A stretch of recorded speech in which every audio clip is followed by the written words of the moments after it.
మీ business మా ప్రచారం to advertise on I News YouTube channel సంప్రదించవలసిన నంబర్ 7842323399.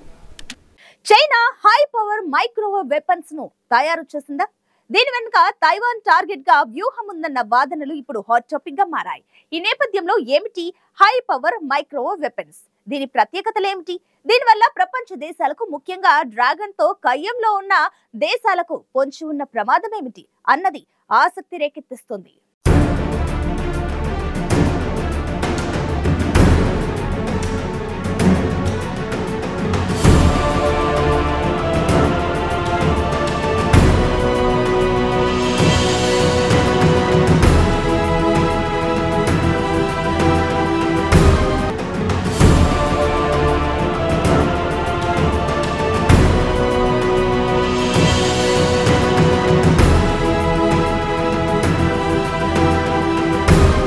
అమెరికా చైనాల మధ్య వాణిజ్య యుద్ధం పతాక స్థాయికి చేరడంతో 2015లో అప్పటి అమెరికా అధ్యక్షుడు డొనాల్డ్ ట్రంప్ డ్రాగన్ పై ఆంక్షలు విధించారు. దీంతో దేశంలో సెమీ కండక్టర్ల తయారీకి అవసరమైన ముడి పదార్థాల సరఫరా నిలిచిపోయింది. కానీ చైనా దీన్ని అవకాశంగా మలుచుకుంది.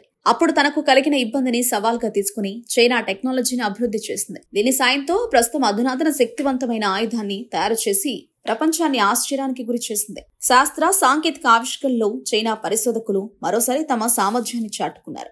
అత్యంత శక్తివంతమైన మైక్రోవేవ్ HPM ఆయుధాన్ని చైనా శాస్త్రవేత్తలు తయారు చేసినట్టు సౌత్ చైనా మార్నింగ్ పోస్ట్ నివేదించింది. దీనిని కదిలే ట్రక్ నుంచి సైతం ఎలాంటి ఇబ్బందులు లేకుండా ప్రయోగించేలా రూపకల్పన చేసినట్టు తెలిపింది. ఈ తరహా ఆయుధాల తయారీలో ఎదురయ్యే ఆటంకాలైన స్టెర్లింగ్ ఇంజిన్ల సాయంతో అధిగమించారని పేర్కొంది.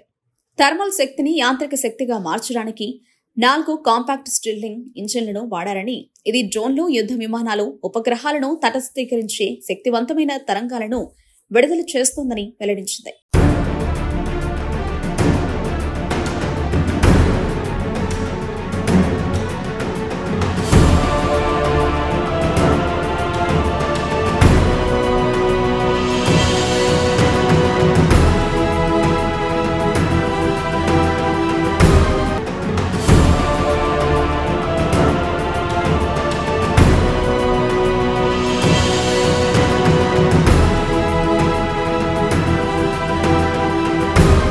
ప్రపంచంలో స్టెర్లింగ్ ఇంజిన్ సాంకేతికతను ఉపయోగించి రూపొందించిన మొట్టమొదటి ఆయుధం ఇదేనని తెలిపింది.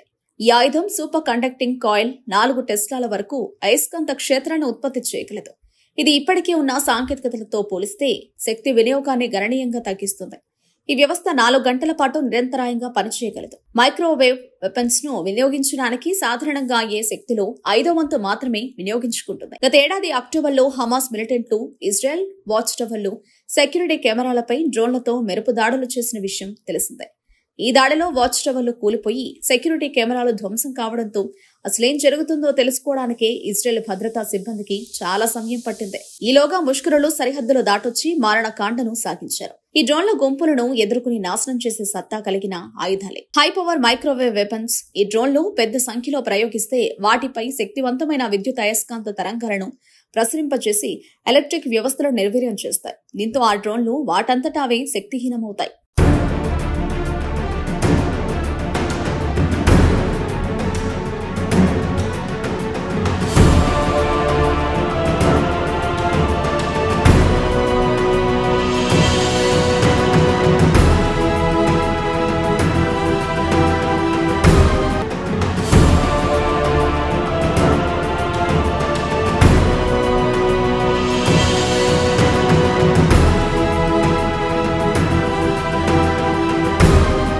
ఇలాంటి ఆయుధాలను అమెరికా, చైనా, రష్యా సహా పలు దేశాలు చాలా కాలంగా అభివృద్ధి చేస్తున్నాయి.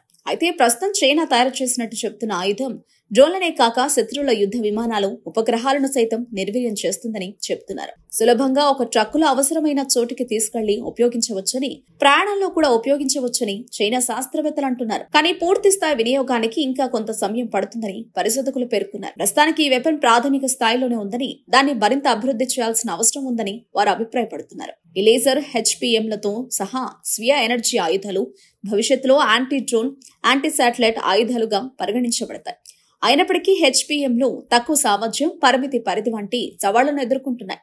ఇటీవలి సాంకేతిక పురోగతి ఈ సమస్యను పరిష్కరించి యుద్ధ భూమిలో వినియోగానికి అనుగుణంగా మారేందుకు దోహదపడుతోంది. అయితే ఈ ఆయుధం తయారీ వెనుక చైనా ప్రధాన లక్ష్యం తైవాన్ను దారికి తెచ్చుకోవడమేనని నివేదికలు పేర్కొంటున్నాయి.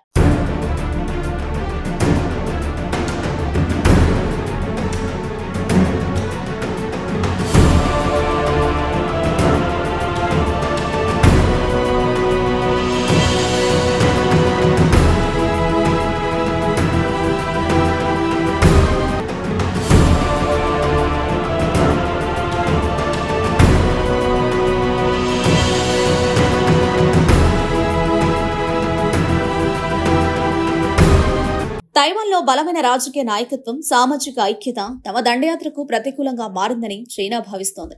అందుకే అధునాతన శక్తివంతమైన ఆయుధానికి రూపకల్పన చేసిందనేది విశ్లేషకుల వాదన. దీని సాయంతో తైవాన్ రక్షణ వ్యవస్థను నిర్వీర్యం చేయవచ్చని నమ్మకంగా ఉంది.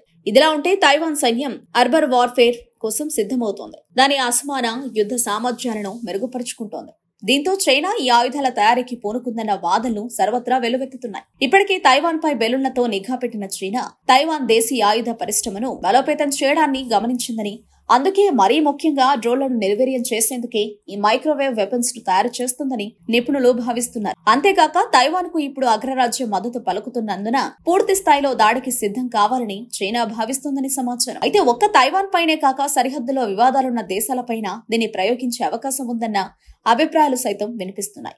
ఈ నేపథ్యంలో దీన్ని ఏ విధంగా అడ్డుకోవాలన్నది ఇప్పుడు చర్చనీయాంశంగా మారింది.